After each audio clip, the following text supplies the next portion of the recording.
Hello students, most welcome in chemistry medium. मैं हूं आपके साथ Praveen Kumar.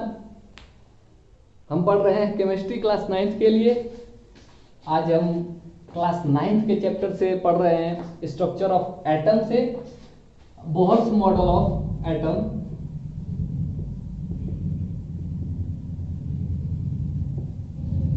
Bohr's model of atom नाम में दिख गया क्या है, बोहर्स, यानी इसको दिया किसने था, नील्स बोहर। इन्होंने दिया, कब दिया, 1913। ठीक है, देखिए अब क्या है, जैसे कि इससे पहले हम पढ़ चुके हैं क्या, रदरफोर्ड्स मॉडल ऑफ एटम। उससे पहले भी क्या आया, थॉमसन मॉडल ऑफ एटम, जिसको हम क्या, थॉमसन मॉडल ऑफ एटम को अब क्या बोलते हैं, फर्स्ट मॉडल ऑफ एटम, जो कि दिया गया। हाँ, हालांकि वो फेल हो गया, कोई बात नहीं, बट किसी ने क्या किया, इसको अटेम्प्ट तो किया, किसी ने इस तरह की बात तो की नहीं कि क्या एटम का मॉडल भी हो सकता है, इसके अंदर इलेक्ट्रॉन प्रोटॉन है ऐसे अरेंज होते हैं। फिर उसको और ज़्यादा क्लियर किया किसने, रदरफोर्ड सर ने। उसने बताया कि नहीं, इलेक्ट्रॉन है, यहाँ होते हैं, वहाँ होते हैं, इस तरह से। प्रीवियस लेक्चर्स में आप देख सकते हैं, सारे लेक्चर्स आपको मिल जाएंगे। ठीक है, उस मॉडल में एक रदरफोर्ड साहब ने भी एक गलती कर दी थी, जिसको क्लियर किया किसने, नील बोहर साहब ने। बहुत सारे नए पॉइंट्स भी बताए इन्होंने।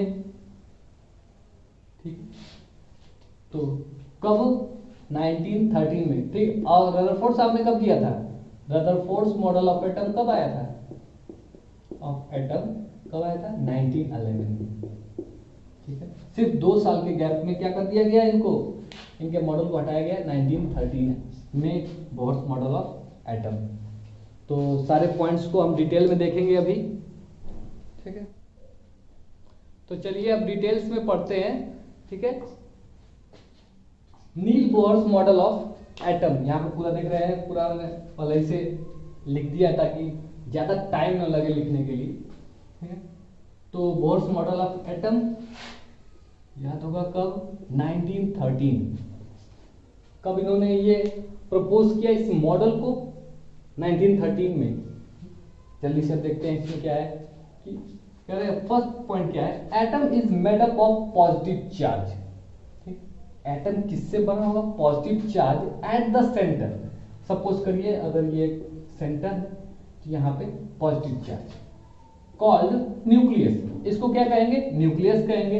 And negative charge revolve around it, negative charge है वो क्या करेगा, इसके चारों तरफ रिवॉल्व करेगा। सेम बात रदरफोर्ड साहब ने ही कही थी।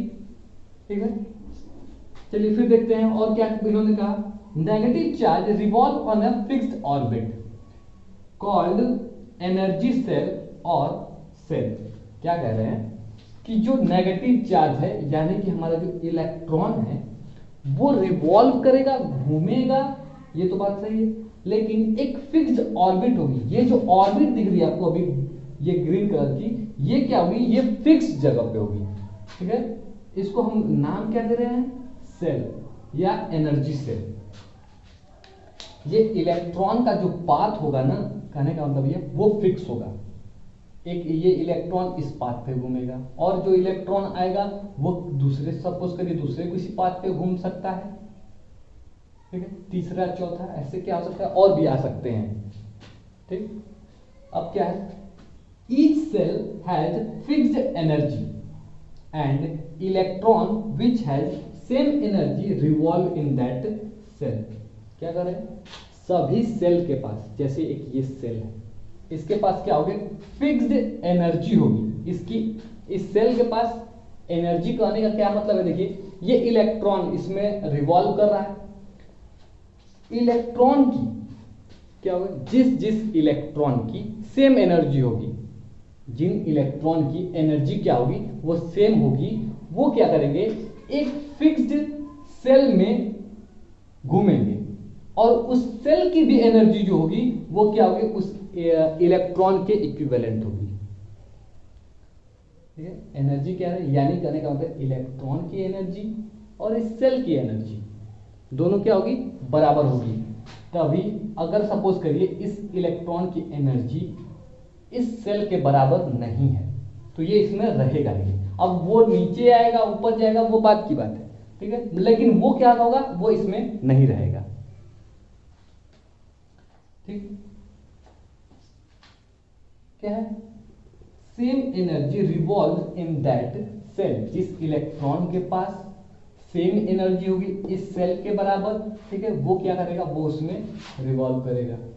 सपोज करिए एक और सेल है इस तरह से, ठीक, इसमें भी इलेक्ट्रॉन्स हैं, तो इसमें जो इलेक्ट्रॉन है, ये इलेक्ट्रॉन और ये इलेक्ट्रॉन, इन दोनों की एनर्जी सेम होगी। ये जो ऑर्बिट है, इस ऑर्बिट का भी, इस सेल का भी एनर्जी क्या होगा, सेम होगा, तभी ये इलेक्ट्रॉन्स इसमें हैं। अगर इन इलेक्ट्रॉन्स की एनर्जी डिफरेंट होती तो ये इस सेल में नहीं रहते, ठीक है। अगर अधिक हो जाए, सपोज करिए इलेक्ट्रॉन्स को एनर्जी मिल गया, वो ज्यादा एनर्जी पा गया, तो वो क्या करेगा, नेक्स्ट सेल में आगे चला जाएगा। कहने का मतलब ये है कि जिसकी एनर्जी कम होती है वो न्यूक्लियस के पास होते हैं, और जिनकी एनर्जी ज्यादा होती है वो क्या होते हैं, दूर। ठीक है, इस तरह से ऐसे मान लीजिए जैसे कि ये इलेक्ट्रॉन क्या है, एक रेसलर है, ठीक है, पहलवान है ये, तो वो क्या रहा है, एक कंपटीशन, सभी इलेक्ट्रॉन्स के बीच में कंपटीशन है। ये एक सेल है, वो क्या है, एक घर है, ठीक है। तो जिस पहलवान के पास, जिस रेसलर के पास एनर्जी ज्यादा, वो बड़े वाले घर में ट्रांसफर हो जाएगा, ठीक है। जैसे ये एक इलेक्ट्रॉन है, ये इलेक्ट्रॉन छोटे घर में है, इसका सेल क्या है, छोटा है, ये छोटा घर है, इसमें क्या हो रहा है, इसकी एनर्जी क्या है, कम है, तो ये छोटे घर में क्या करेगा, कैसे भी अपना जो भी इंजॉयमेंट है उसमें कर सकता है, छोटे से घर में। लेकिन जिस इलेक्ट्रॉन की एनर्जी ज्यादा हुई, ठीक है, वो क्या करेगा, अगले वाले को क्या कर सकता है भाई, उसको बीट कर सकता है, पटक सकता है, उसको पटकने के बाद क्या करेगा, वो उसकी जगह ले सकता है, आगे चला जाए। ठीक, अगर इसके पास एनर्जी और ज्यादा है तो वो क्या कर सकता है, अगले वाले घर में जा सकता है, ठीक है, यानी कि नेक्स्ट सेल में। तो यहां पे भी चल रहा है, आप लोग में तो चलता ही है फाइटाफाइटी, यहां पे भी, ठीक है। तो अब तक तो होप समझ में आ गया होगा। फिर क्या है, each shell has fixed number of electrons above which more electrons can not be stored in that cell.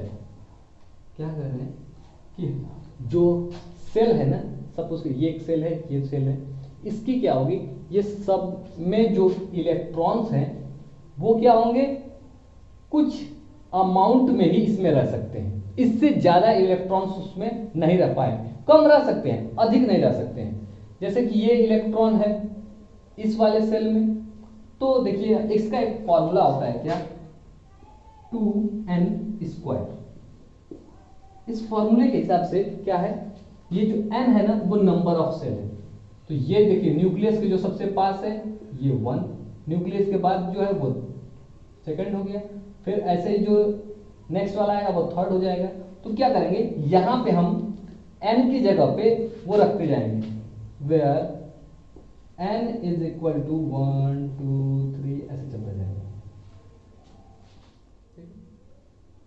ये हुआ। अब क्या है, जैसे हमें फर्स्ट जो न्यूक्लियस के जस्ट बाद है, ठीक है, न्यूक्लियस से सबसे पहला जो हमारा शेल मिल रहा है, उसके लिए हम कैसे पता करेंगे उसको, देखिए क्या करेंगे, इस n की जगह पे वो पहला है तो 1 रख देंगे, तो 2 × 1 का स्क्वायर क्या हो जाएगा, ये तो 1 हो जाएगा, 1 का स्क्वायर 1, और 2 × 2 क्या हो जाएगा 2, यानी कितने इलेक्ट्रॉन्स, 2 इलेक्ट्रॉन्स फर्स्ट वाले ऑर्बिट में। फर्स्ट ऑर्बिट में जो फर्स्ट सेल है हमारा, इसमें मैक्सिमम कितने इलेक्ट्रॉन रह सकते हैं, 2, ठीक है।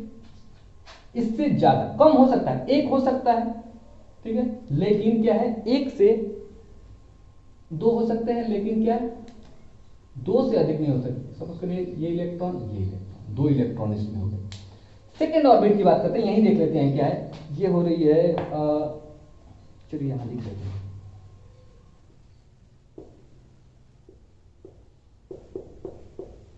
First orbit.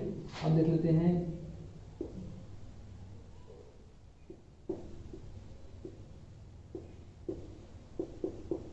सेकेंड ऑर्बिट के बारे में। सेकेंड ऑर्बिट में कैसे करेंगे, 2 इंटू, अब क्या है 1, ये सेकेंड ऑर्बिट की बात करें, सेकेंड ऑर्बिट का नंबर क्या हो जाएगा 2, तो यहां पर रख देंगे 2 स्क्वायर। ठीक है, क्या करेंगे 2 का स्क्वायर कितना हो जाएगा 4, और 4 इंटू 2 कितना हो गया 8, यानी कि 8 इलेक्ट्रॉन्स। सेकेंड ऑर्बिट में 8 इलेक्ट्रॉन्स, फर्स्ट ऑर्बिट में 2 इलेक्ट्रॉन्स। इस तरह से हो जाएगा। ठीक है, इसमें आप क्या ऐसा करिए, ठीक है, third orbit and fourth orbit के लिए मुझे बताइएगा कमेंट बॉक्स में, थर्ड ऑर्बिट में कितने मैक्सिमम कितने इलेक्ट्रॉन्स होंगे और फोर्थ ऑर्बिट में कितने इलेक्ट्रॉन्स होते हैं। देखते हैं कितने लोग सही कर पाते हैं। ये ठीक है, फिर से एक बार देख लेते हैं। इसे क्या कह रहे हैं कि हर एक ऑर्बिट में, ठीक है, कुछ फिक्स्ड नंबर ऑफ इलेक्ट्रॉन ही रह सकते हैं। उस नंबर से अधिक इलेक्ट्रॉन अगर हम चाहते हैं ऐड करना तो ये पॉसिबल नहीं है। ठीक, सबका फिक्स्ड नंबर होगा, मैक्सिमम इतने इलेक्ट्रॉन्स भर सकते हैं। इसमें कैलकुलेट उसका फॉर्मूला क्या है 2n²। किस ऑर्बिट में कितना इलेक्ट्रॉन भरे, किस फॉर्मूले से आएगा 2n² से। n क्या है, n नंबर ऑफ ऑर्बिट। ठीक, फर्स्ट ऑर्बिट है तो 1 रख देंगे, सेकेंड ऑर्बिट की बात करेंगे तो सेकेंड रख देंगे, थर्ड की बात करेंगे तो यहाँ पे 3 रख देंगे। ठीक है, नेमिंग स्टार्ट करते हैं सेल की के से। जो फर्स्ट सेल होगा हमारा, जैसे यहाँ पे इसको कर दिया 1 2, ठीक है, इसको हम कैसे करते हैं, इसका नाम क्या कर सकते हैं, इसका के, इसका क्या कर सकते हैं एल। जो नेक्स्ट आएगा, ठीक है, नेक्स्ट उसका क्या हो जाएगा एम। तो ऐसे ही हम क्या कर सकते हैं, ये सेकंड नेगेटिव चार्ज रिवॉल्व होने इसी में, ठीक है, इसमें आप कर सकते हैं कैसे इलेक्ट्रॉन्स की नेमिंग होती है। तो देखिए क्या है, जो फर्स्ट ऑर्बिट है, सेकंड ऑर्बिट है, थर्ड फोर्थ फिफ्थ, ऐसे कंटिन्यूअस चलता जाएगा। कैसे करेंगे, इसमें क्या करेंगे, फर्स्ट को कहेंगे हम के, सेकंड का नाम रखेंगे के सेल कर सकते हैं। ठीक है, इस वाले को क्या कर सकते हैं के सेल, इस ऑर्बिट को क्या कर सकते हैं एल सेल, फिर एम एन ओ, फिर ऐसे ये भी कंटिन्यूअस चलता जाएगा। ठीक है, ये नंबर है, number of electrons, sorry number of orbit किस कौन से नंबर पे है, फर्स्ट नंबर पे, सेकंड थर्ड फोर्थ पे, ये क्या बता रहा है उसका नाम। ठीक है, K shell, L shell, M shell, energy shell भी कर सकते हैं, K energy shell, L energy shell, इस तरह से भी हम कर सकते हैं इसको। ठीक है, पूरे ध्यान से इसको नोट डाउन कर लीजिए। अगर कोई प्रॉब्लम होती है तो आप मुझसे कमेंट बॉक्स में पूछ सकते हैं। इसमें क्या हो रहा है, जो रदरफोर्ड साहब ने कही थी, इससे पहले वाले लेक्चर में आप देखेंगे रदरफोर्ड साहब ने क्या कहा था कि जब इलेक्ट्रॉन रिवॉल्व करता है, इलेक्ट्रॉन क्या कर रहा है रिवॉल्व कर रहा है इसकी, तो हम क्या कर रहे हैं इलेक्ट्रोमैग्नेटिक थ्योरी के हिसाब से, इलेक्ट्रोमैग्नेटिक थ्योरी के हिसाब से कोई भी चार्ज पार्टिकल, ठीक है, अंडर एक्सेलरेटेड मोशन होता है, charge particle under accelerated motion होता है, तो वो क्या करता है एनर्जी रिलीज करता है। तो ये इलेक्ट्रॉन्स रदरफोर्ड साहब के हिसाब से ये क्या है, ये इलेक्ट्रॉन्स इस पे रिवॉल्व कर रहे हैं, इसमें भी, ठीक है, इसमें भी देख रहे हैं। तो रदरफोर्ड साहब ने क्या कहा कि ये स्टेबल होने का क्या कारण है, इलेक्ट्रोस्टैटिक चार्जेस। ठीक है, ये पॉजिटिव चार्ज है, ये नेगेटिव चार्ज है, ये चार्जेस आपस में क्या कर रहे हैं अट्रैक्शन बना रहे हैं और सभी के सभी क्या हो जा रहे हैं स्टेबल हो जा रहे हैं। लेकिन क्या है कि इलेक्ट्रोमैग्नेटिक थ्योरी के हिसाब से ये क्या हो रहा है, जब चार्ज पार्टिकल्स रिवॉल्व करते हैं या charge particles under accelerated motion होते हैं, एक्सेलरेटेड मोशन इस इलेक्ट्रॉन का कैसे होता है, इसकी वेलोसिटी चेंज होती रहती है। वेलोसिटी चेंज होती है कैसे, क्योंकि डायरेक्शन चेंज हो रहा है। ठीक है, हर एक पॉइंट पे डायरेक्शन चेंज हो रहा है, यानी कि क्या वेलोसिटी चेंज हो गई, और वेलोसिटी चेंज हो गई तो इसका मोशन कैसा हो गया एक्सेलरेटेड मोशन हो गया। अब एक्सेलरेटेड मोशन है तो इसको एनर्जी रिलीज करनी चाहिए, किस थ्योरी के हिसाब से? इलेक्ट्रोमैग्नेटिक थ्योरी के हिसाब से। तो जब ये एनर्जी को रिलीज करेगा तो क्या होगा? एनर्जी रिलीज करते करते क्या आएगा? इसकी एनर्जी कम हो गई। अभी हम देखें क्या, पहलवान की एनर्जी कम तो छोटे घर में, एनर्जी ज्यादा तो बड़े वाले घर में चला जाएगा, ठीक है, बिग बॉस बन जाएगा। तो ये क्या है, अब क्या है, इसकी एनर्जी कम होती जा रही है, तो ये क्या और छोटे घर में आता जाएगा। फिर हर एक वो घूम रहा है, डायरेक्शन चेंज हो रहा है, यानी कि वेलोसिटी चेंज, एक्सेलरेटेड मोशन हो रहा है, और ये घूमते घूमते क्या होगा, आगे न्यूक्लियस में ही कोलाइड कर जाएगा। ठीक है, ऐसा होता नहीं। अगर इलेक्ट्रॉन सारे, सपोज करिए इलेक्ट्रॉन सारे आके न्यूक्लियस में ही कोलाइड हो जाए तो एटम का स्ट्रक्चर कहाँ रह गया? ठीक है, एटम को हम, एटम में जो इलेक्ट्रॉन को पढ़ रहे हैं, इलेक्ट्रॉन बाहर वाले ऑर्बिट्स में, न्यूक्लियस के बाहर ऑर्बिट्स में रिवॉल्व करते हैं, वो कहाँ रिवॉल्व कर रहे हैं? अगर इस तरह से देखें तो वो सारे इलेक्ट्रॉन्स क्या हो रहे हैं, आके न्यूक्लियस में मिल जा रहे हैं। ठीक, तो इसको एक्सप्लेन किया किसने? बोहर साहब ने, और क्या कहा? ठीक है, एक पॉइंट रब करेंगे अभी, अगर ये पॉइंट नोट डाउन कर लीजिएगा।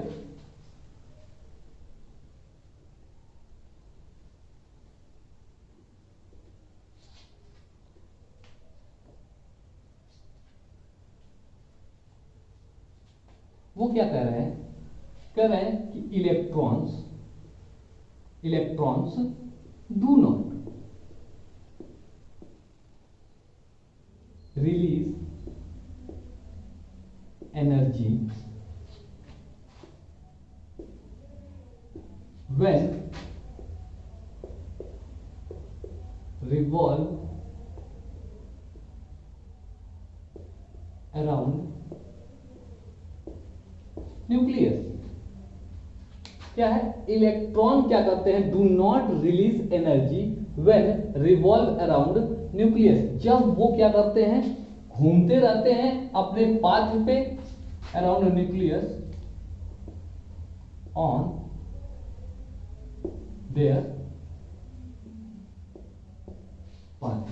ठीक है, electrons do not release energy when revolve around nucleus on their path. अपने पाथ पे जब वो घूमते रहते हैं तो एनर्जी रिलीज ही नहीं करते हैं। तो जब एनर्जी रिलीज नहीं करेंगे तो छोटे वाले घर में ट्रांसफर नहीं होंगे, पहलवान क्या होगा? छोटे नीचे और नीचे नहीं आएगा, और नहीं आएगा तो न्यूक्लियस उसको नहीं मिलेगा। यानी कि क्या है, वो अपने ही घर में, जिस घर में है वो उसी में घूमता रहेगा। फिर से एक बार स्ट्रक्चर को बनाते हैं और देखते हैं क्या कैसे हो रहा है सब। चलिए लिख लीजिए इसको जल्दी से। तो चलिए स्टार्ट करते हैं, जल्दी से देख लेते हैं एक बार इसमें। ठीक है, अब ये हम जानते हैं ये हमारा क्या है? न्यूक्लियस, जहां पे हमारा क्या है? पॉजिटिव चार्ज रहता है। फिर क्या करें? न्यूक्लियस के जस्ट बाद जो सेल आ रहा था उसका नाम क्या था? के, फिर एल, एम, नंबर कौन सा है? 1 2 3। इस तरह से इसका नेमिंग हो गया। ये किस ऑर्बिट में कितने इलेक्ट्रॉन होते हैं कैसे पता लगाते हैं? 2n² से। ठीक है, अब क्या है? नंबर ऑफ इलेक्ट्रॉन्स देखते हैं, नंबर ऑफ इलेक्ट्रॉन्स। ठीक है, कैसे पता करेंगे? के की जगह पे वैल्यू 1 रखेंगे। किसकी बात कर रहे हैं? के शेल। के शेल में कितना होगा? के शेल के की जगह पे 1, तो 1 हो गया। यहां पे रख देंगे n की जगह पे 1, तो 2 × 1² यानी कि 2। फर्स्ट ऑर्बिट में कितने इलेक्ट्रॉन हो गए? 2। चलिए 2 इलेक्ट्रॉन भर देते हैं, 2 इलेक्ट्रॉन हो गए। अब क्या है? के सेल की बात हो गई। एल सेल, एल सेल में क्या हो रहा है कि 2, फॉर्मूला रखेंगे 2 × n की वैल्यू क्या हो गई? 2², यानी ये क्या हो गया? 4, ये 8 इलेक्ट्रॉन, 8 इलेक्ट्रॉन, 8 इलेक्ट्रॉन। इसमें कितने हो गए? 8 इलेक्ट्रॉन हो गए। तो 8 इलेक्ट्रॉन्स को भरते हैं कैसे? सेकंड से इसकी बात हुई, 8 इलेक्ट्रॉन्स। तो सपोज एक यहाँ, कैसे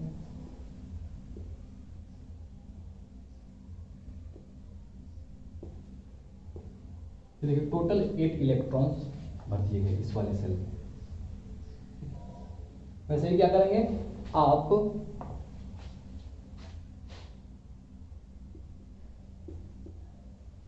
एम सेल के लिए निकालेंगे, सिर्फ बनाइए।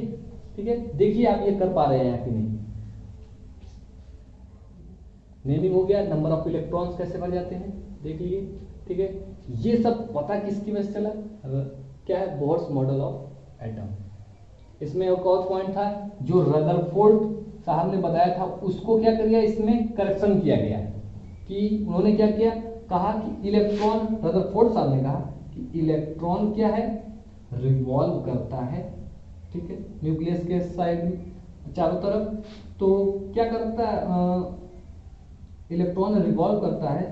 ठीक है, फिक्स ऑर्बिट में। और ये जो, अगर ये इलेक्ट्रॉन है, ठीक है, ये पॉजिटिव चार्ज है, तो होना क्या चाहिए, इस इलेक्ट्रॉन और इस पॉजिटिव चार्ज के बीच में अट्रैक्शन होगा, तो ये क्या हुआ, ये इलेक्ट्रॉन इसके अंदर जा सकता है, दोनों के बीच में अट्रैक्शन हो सकता है। याद रखिएगा किसकी बात चल रही है, रदरफोर्ड मॉडल ऑफ एटम की। ठीक है, तो ये क्या हुआ, इलेक्ट्रॉन क्या हो जाएगा, ये दोनों अट्रैक्ट कर लेंगे। लेकिन दो चीजें, दो ऐसे क्या कर सकते हैं हम, फोर्सेस हैं जिसकी वजह से क्या ऐसा नहीं होता है। एक क्या है, सेंट्रीपिटल फोर्स है, और दूसरा क्या है हमारा कि इलेक्ट्रोस्टैटिक फोर्स। दो फोर्स के कारण ऐसा नहीं होता है।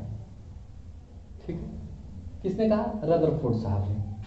लेकिन फिर एक थ्योरी आई, इलेक्ट्रोमैग्नेटिक थ्योरी। उसके हिसाब से क्या है, जब कोई इलेक्ट्रॉन, ठीक है, मोशन करता है, कैसा, एक्सेलरेटेड मोशन, एक्सेलरेटेड मोशन जब वो करता है कोई इलेक्ट्रॉन, तो क्या होता है कि वो एनर्जी को रिलीज करता है। किसी भी पार्टिकल की बात है, कोई भी पार्टिकल है अगर एक्सेलरेटेड मोशन में है, कंटिन्यूअस एक्सेलरेटेड मोशन में है, तो वो क्या करेगा कि एनर्जी को रिलीज करेगा।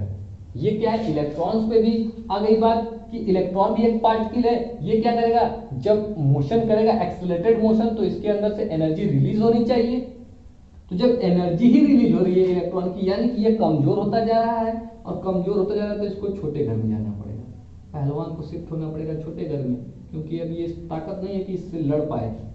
ठीक है, तो फिर ये छोटे घर में जाते जाते जाते जाते फिर क्या हुआ, और ये कंटिन्यूअस घूम ही रहा है, यानी कि इसकी वेलोसिटी कंटिन्यूअसली चेंज होती जा रही है। वेलोसिटी किस वजह से चेंज हो रही है, क्योंकि डायरेक्शन चेंज हो रहा है। ठीक है, तो अब क्या है, ये आके घूम घूम के इसके अंदर कोलाइड कर जाएगा। इसको, इस बात को क्या, तो इस वजह से क्या हुआ था, रदरफोर्ड का जो एटॉमिक मॉडल था वो फेल कर गया। ठीक है, तो बोहर साहब ने इसको क्लियरिफाई किया, कहा कि नहीं रदरफोर्ड साहब, आपने बातें सब सही कही, बस ये इलेक्ट्रोस्टैटिक फोर्स लगाकर आपने क्या कर दिया, बहुत बड़ी गलती कर दी। इसको मैं बताता हूं कैसे सही होगा। तो कहा, बोहर साहब ने क्या कहा कि जो इलेक्ट्रॉन है उसकी जो अपनी एनर्जी होगी, उस एनर्जी से वो क्या करेगा, फिक्स, जिस सेल में सेम एनर्जी होगी उस सेल में वो घूमता रहेगा। ठीक है, और ये घूमता जब है उस सेल में, तो क्या करता है, ये एनर्जी रिलीज ही नहीं करता है। ठीक है, इलेक्ट्रोमैग्नेटिक थ्योरी यहां पर नहीं लगाया उन्होंने, कहा कि वो जब रिवॉल्व कर रहा है तो वो एनर्जी ही रिलीज नहीं कर रहा है। जब एनर्जी रिलीज नहीं कर रहा है तो उसके नीचे वाले घर में नहीं आना पड़ेगा। ठीक है, अब ये हो गया आपका, होप कि आप लोगों को समझ में आया होगा। ठीक है, सेल्स की एनर्जी कैसे वेरी करती है, देखिए के सेल की बात हो रही है, LMN। ठीक है, तो के सेल के पास एनर्जी क्या होती है, कम होती है। जैसे जैसे हम आगे बढ़ते जाएंगे, के बाद L, एनर्जी क्या होती जाएगी, बढ़ती जाएगी। इस तरह से M की एनर्जी क्या होगी, कम होगी N से, फिर N की एनर्जी उस, ये है क्या है, order of energy of shells, order of energy of shells, ये ऑर्डर है इनका। इसके पास सबसे कम एनर्जी, फिर और आगे बढ़ेंगे तो और ज़्यादा और ज़्यादा और ज़्यादा। बड़ा घर, ज़्यादा एनर्जी चाहिए बड़े घर में घुसने के लिए, ठीक है। ये चैप्टर जो है आपका बहुत ही इम्पॉर्टेंट है क्लास 11th के भी सिलेबस से, ठीक है। तो चलिए चलते हैं, फिर नेक्स्ट लेक्चर में मिलते हैं। तब तक के लिए बाय बाय, टेक केयर और मन लगा के पढ़िए।